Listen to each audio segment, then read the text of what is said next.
বিএনপির ভারপ্রাপ্ত চেয়ারম্যান জনাব তারেক রহমান, আপনাকে আমাদের অনুষ্ঠানে স্বাগত জানাই। ধন্যবাদ।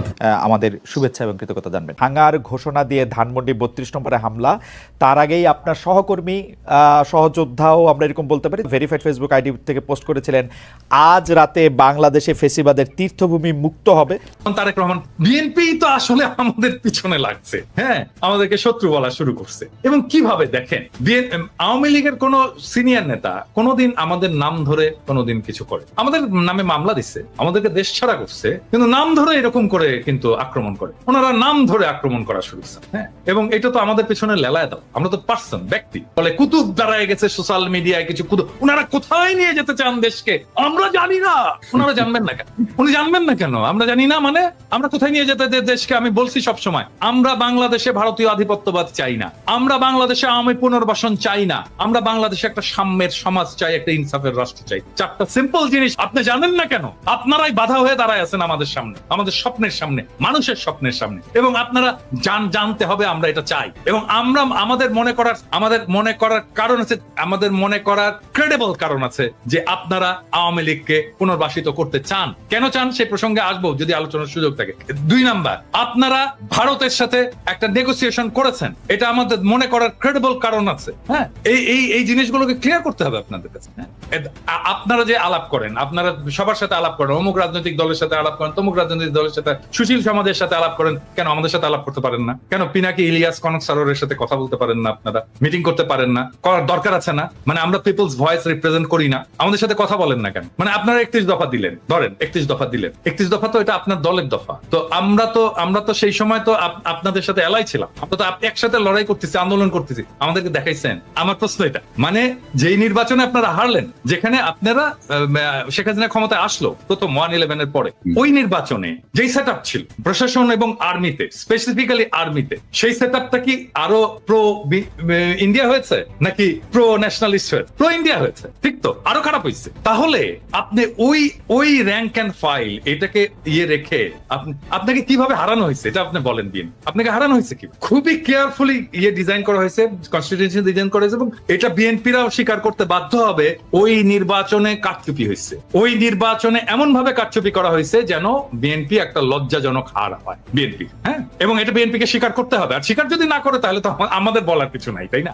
তো ওই সেট আপটা আরো খারাপ হয়েছে, এবং এটা তো আর্মি করছে, ওইটা তো আর্মি করছে, তখন তো একটা আর্মি গভর্নমেন্ট, তো মইনু এবং ফখরুদ্দিনের গভর্নমেন্ট তো আর্মি গভর্নমেন্ট, আর্মি এই ইঞ্জিনিয়ারিংটা করছে, ইলেকশন ইঞ্জিনিয়ারিংটা। ওই আর্মিটা আরো খারাপ হয়েছে, ওর ভেতর থেকে ন্যাশনালিস্ট এলিমেন্ট আরো বাইরে চলে গেছে। এটা মোরাললেস প্রো কি বলবো ইন্ডিয়ান। আর তো এই আর্মি একটা ফেয়ার ইলেকশন দেবে? হ্যাঁ, মানে করতে দেবে?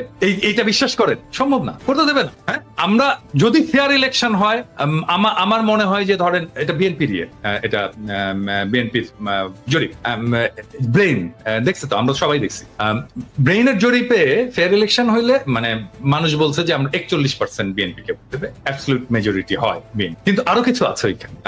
আচ্ছা আমি বলি, আমি গতকালকে একটা পোস্ট দিয়েছিলাম, গতকাল না পরশুদিন, যে জামাতে ইসলামের ভোট কত। জামাতে ইসলাম 300 আসনে ইলেকশন করছিল এরশাদ পড়ার পরে 91 সালে প্রথম। এখানে ভোট পেয়েছিল তারা 12.3% সম্ভব। এবং ওই সময় যদি আমরা সমস্ত ইসলামপন্থী দলগুলোর ভোটগুলো দেখি, তাহলে আমরা দেখবো 14% মতো তারা ওই ভোটটা, এবং ওই ভোটটা ভালো ভোট হয়েছে, হ্যাঁ। এবং 14% কিন্তু একটা খুবই সিগনিফিকেন্ট নাম্বার। এখন অনেকে বলেন 2%, 3% জামাতের ভোট, 4% ন। তারা সব আসনে নির্বাচন করেন, তারা কিছু আসনে নির্বাচন করেছিল, ওইটাকে এক করে আমি ন্যাশনাল গড় করে বলি যে 3%, কিন্তু সবগুলো আসনে যখন করেছে তখন তার প্রায় 12.5% মতো ভোট ছিল। বিএনপির যে জরিপ, এটাতে দেখা গেছে যে জামাতের ভোট আসবে 31%। এখন ধরে ছাত্রদের ভোট ওখানে কত আসবে? 5% এর মতো ভোট আসবে। তো আমরা যদি অন্য সমস্ত ফোর্স, বিএনপির বাইরে অন্য সমস্ত ফোর্সের একটা যদি লুজ অ্যালায়েন্স হয়, তাহলে বিএনপি একটা খুবই শক্ত প্রতিদ্বন্দ্বিতার মধ্যে পড়বে। এখন বিএনপি যেটা করছে যে ধরেন এই যে বিএনপির যারা এই অনলাইন অ্যাক্টিভিস্ট আছে তারা, বা অনলাইনে ফেসবুকে যারা লেখালেখি করে তারা গালাগালি করতেছে আমাদেরকে, সেটা আমি গাইড নেই, কিন্তু তা তো না। মির্জা ফখরুল, মির্জা আব্বাসের মতো সিনিয়র নেতারা তারা সোশ্যাল মিডিয়ার পিছনে লাগছে এবং কিভাবে আমাদের সাথে পাঙ্গা নেওয়া শুরু করছে।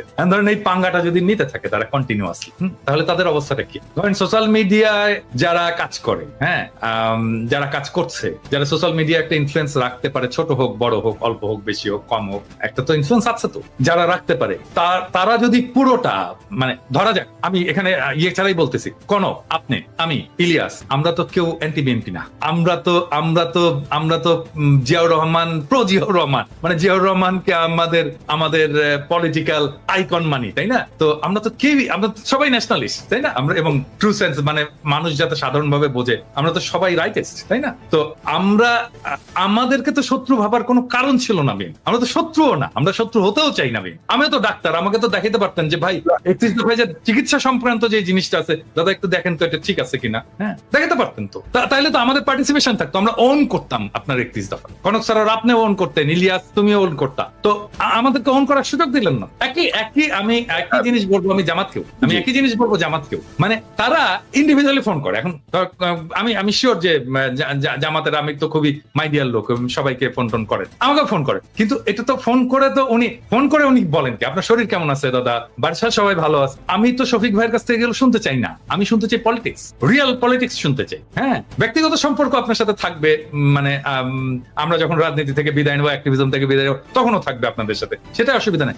আমি শুনতে চাই পলিটিক্স, আপনার প্রোগ্রাম, আপনি নির্বাচনে কি মেসেজ নিয়ে যাবেন, আগামীতে আপনি ভারতের সাথে কিরকম সম্পর্ক রাখবেন, হ্যাঁ, আপনি আমেরিকার সাথে কিরকম সম্পর্ক রাখবেন, চীনের সাথে কিরকম সম্পর্ক রাখবেন, রাষ্ট্রটাকে কিভাবে গড়বেন, সংবিধানে কি পরিবর্তন আনবেন, মানুষের জীবনে কিভাবে, এই বাংলাদেশে যেভাবে হাসিনা যেভাবে ইসলামোফোবিয়ার চাষ করছে এটাকে কিভাবে ফাইট করবেন, আন্তর্জাতিক ক্ষেত্রে আপনি ফিলিস্তিনের প্রশ্নে কি স্ট্যান্ড নেবেন, আমি তো জানতে চাই। হ্যাঁ, এই জিনিসগুলো তো জানতে চাই, এই জিনিসগুলো আমাদের সাথে কথা বলার কথা।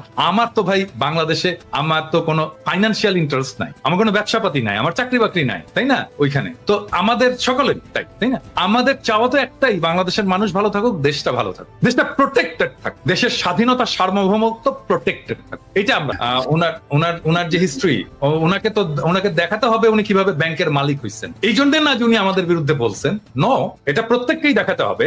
মানে নির্বাচন আসুক, প্রত্যেকে নির্বাচনের যারা prominent candidate, respective of Jamaat, BNP, যে দলই হোক না কেন, সেই দলের, এমনকি এনসিপি, ছাত্রদের দল, প্রত্যেককে দেখাতে হবে যে তুমি যে নির্বাচনের খরচটা করছো, তোমার যে সম্পদ, এই সম্পদের উৎসটা কোথায়। এবং সেই সময় বুঝছেন, মানে সেই সময় যদি কেউ দাওয়াত দিত না, আমি কিন্তু হ্যাংলার মতো খাইতে যেতাম, কারণ ওই যে একবেলা খাবারের খরচ আমার কমবে। হ্যাঁ, অনেকের ইয়েতে যেতাম, যে যেই খাবারের দাওয়াত দিত আমি যে খাইতাম।